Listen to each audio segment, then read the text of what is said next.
Juro que eu não tô de brincadeira, mas entre muitos filmes de terror, excelentes alguns inclusive, que eu assisti em 2021 e agora no iniciozinho de 2022, nenhum foi tão sufocante psicologicamente quanto essas quase 2 horas que são Spencer, né, que é esse filme novo do Pablo Larraín, com a Kristen Stewart no papel principal da princesa Diana, que, ao contrário do que algumas pessoas pensam vendo o trailer ou apenas escutando falar no filme, né, sabendo que é um filme sobre a princesa Diana e tudo mais, não é uma cinebiografia, nem é baseado na vida da Diana, nem nada disso. O que o Pablo Larraín faz aqui, de uma forma diferente da que ele fez em Jack em 2016, mas não tão diferente assim, é uma espécie de especulação de como estaria a Diana pouco tempo antes da separação dela e também pouco tempo antes dela morrer, já que ela morreu tragicamente aos 36 anos em 1997. E esse título Spencer, no caso, faz alusão ao nome do pai dela, né, o Conde Spencer, o 8º Conde Spencer, o nome, portanto, original da Diana. Antes de entrar em mais detalhes sobre o filme, eu vou lembrar aqui a você que por acaso ainda não fez isso, se inscreva aqui embaixo no canal, deixa o like também aí embaixo, porque isso ajuda muito o canal a crescer e o YouTube a recomendar esse vídeo para outras pessoas.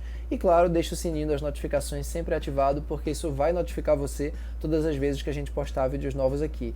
Você pode conferir outros comentários meus, inclusive tanto na minha conta do Twitter, quanto na minha conta do Letterboxd, os links estão aí do lado, e na minha conta do Letterboxd particularmente você vai encontrar vários comentários sobre lançamentos que não dá tempo de fazer vídeo e que eu vou fazendo ao longo das semanas.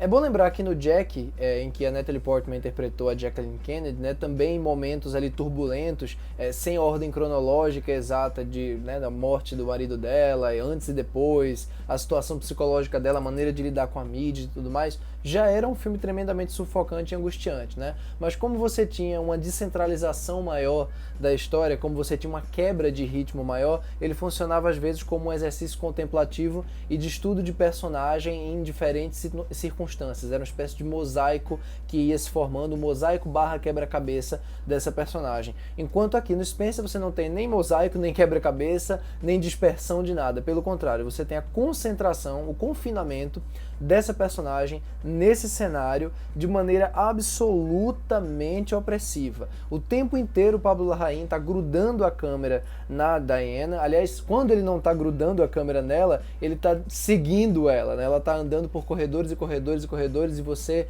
andando atrás dela. Ela entra no banheiro e você entra no banheiro junto com ela enquanto ela está lá tendo um surto, tendo o que hoje a gente chamaria de uma crise de ansiedade. E isso vai se intensificando cada vez mais na forma de um terror psicológico quase que direto, né? Quase que assumido mesmo. O filme é um drama psicológico, ele estuda realmente essa postura da personagem com relação a tudo que orbita ela, especialmente, claro, a questão ritualística toda da família real.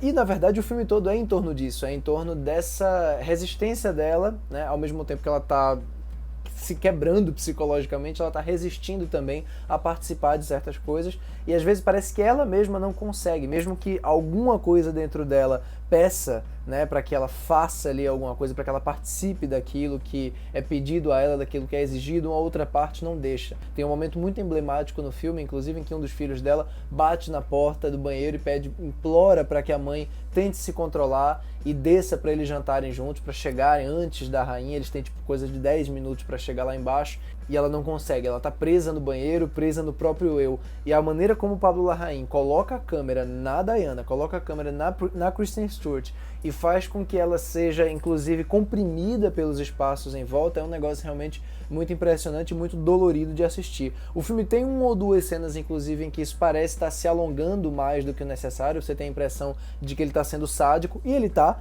É um filme que é bem sádico em vários aspectos, mas definitivamente ele é bem efetivo nessa demonstração. Aliás, a trilha sonora também é essencial para isso, dessa crise, desse transtorno constante que é estar na situação onde ela está, em que não tem muito que ela possa fazer.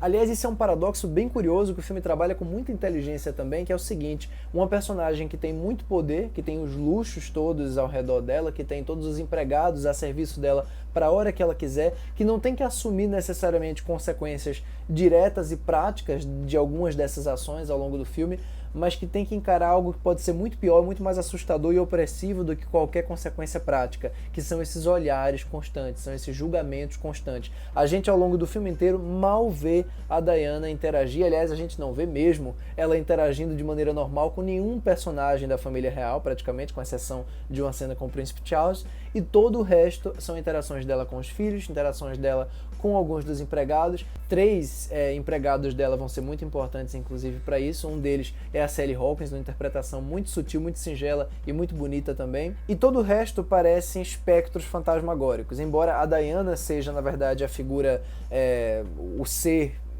vamos dizer assim, deslocado dentro daquele lugar, todas as outras pessoas olhando para ela, às vezes em planos longuíssimos, né? Tá lá uma pessoa longe, no meio de um lugar com muita gente, um lugar aberto, mas tem aquele olhar direcionado, fixo e cheio de julgamento para ela. Aquilo é muito assustador de assistir. Como eu falei, a trilha sonora ela acompanha bastante esse passo, né? Esse passo e às vezes esse descompasso da montagem, essa sensação de uma coisa que está indo e voltando, que não está andando para frente, que está oprimindo, que está apertando.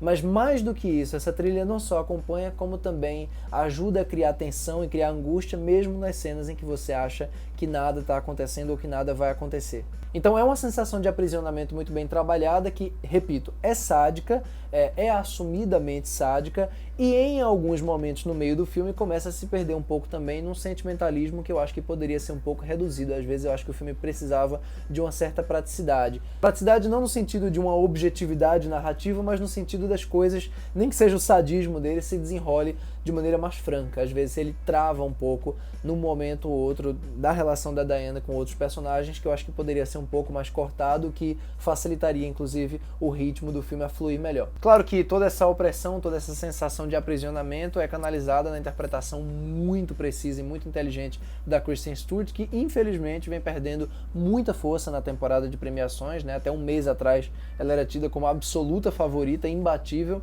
mas a não indicação dela ao Sindicato dos Atores na categoria de melhor atriz foi um baque tremendo para ela nessa temporada. Ela saiu de favorita absoluta para indicação em suspense, né?